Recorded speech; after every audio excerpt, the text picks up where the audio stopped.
Hello everyone, welcome to my YouTube channel. Yes, it's been a while, but today I'll be talking about getting a job as a Scrum Master or project manager or an agile project manager in 2025. Yes, it's still possible, but this is what you need to know and this is who you need to be during that interview while trying to get that job. Let's jump right into it.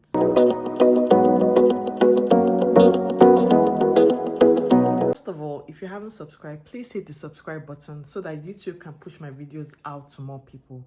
And if you have subscribed, please like, share a comment, let me know if it was helpful, encourage me so that I can continue to do this.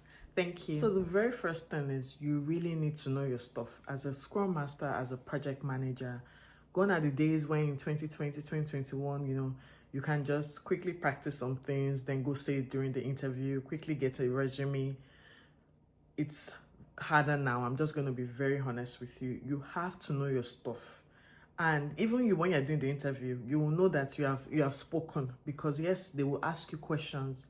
One thing that would really help you is your confidence too. So even if you're a newbie, you need to be extremely confident. And how do you build that confidence?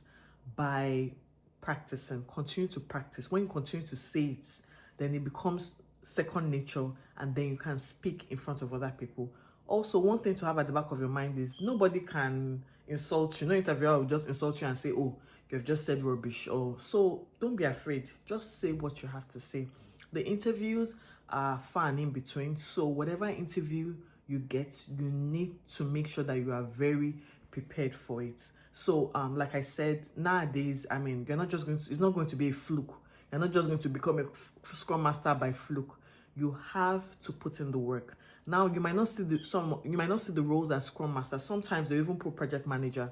But when you read the job description, you will see that they want you to facilitate sessions, coach agile teams, implement the Scrum framework. So these are things that, very similar to what a Scrum Master would do, but they will put some additional things, maybe like a project manager would do. So you have to check out those roles as well. There's so many roles now. You will see agile project manager as well. So you need to check out those roles as well. Like I said, there are so many variances of it. So you have to put in different job searches in order to get what you want. You can search by agile teams, you can search by facilitating sessions. Look for those key skills of a Scrum Master, and when you put it in, for example, in LinkedIn, and you put plus hiring in the search bar, then it can bring up those options. So like I said, you need to know your stuff, you need to practice well, you need to be very confident, because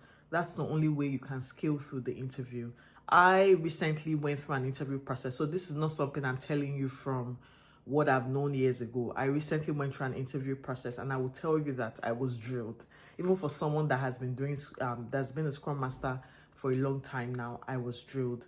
So you need to really, really know your stuff. It's not going to be a fluke again. It's not going to be, oh, I just created a resume and I just sent it out and I got the job. No, you're going to practice what you've written. You're going to learn it. You're going to learn the keywords you need to say during the interview, and you're going to speak confidently. Whether you're becoming a Scrum Master or you're not becoming a Scrum Master, you have to learn to speak confidently. Nowadays, you also have to persevere, because it's looking like it takes a longer time for you to get that interview. So you're going to put out a lot of resumes. It's not just you, it's everybody. Everybody's going through it. It looks like you have to put more resumes out there to get the job you want. I know it's everywhere that, oh, there are no jobs, then the market, Please don't follow that bandwagon. Yes, you might say things like that, but it doesn't mean you shouldn't apply, because people are still getting jobs and they don't have two heads. So that's what you should bear in mind. That me, I'm going to get the job, I'm going to put in the work, and by God's grace, I will get the job. So you have to learn to stay on the positive side, because like I said, it's getting quite difficult, but it doesn't mean it's impossible. But when you start confessing negatively so much, then it becomes your reality. So you need to persevere, you need to speak positively, you need to put out a lot of resumes, apply to so many jobs on job portals that you see, hope for the best. And when it's time for the interview, you prepare very well. Like I said, they will ask a lot of scenario questions. So you need to know what you're doing. You need to have prepared. You need to have answers to questions. Even for people that have been Scrum Masters all their lives, they have to prepare as well. It's no longer as, the jobs are not as, first of all, they're not as many as they used to be like 2 to 3 years ago. Also, it's harder to even get an interview these days. So persevere. I know you can do it. Practice, be confident. Nobody can tell you to shut up, so be confident about what you're saying. And if you need any extra help, you can come to me. But like, I have so many things on my YouTube channel, so go through it. I have a playlist on just, being a Scrum Master and the interview questions. Go through it, and I know that you can do it. Thank you. If you haven't subscribed, please hit the subscribe button, like, comment. Let me know if this was helpful, so that I can continue to make out videos like this. Thank you. Bye.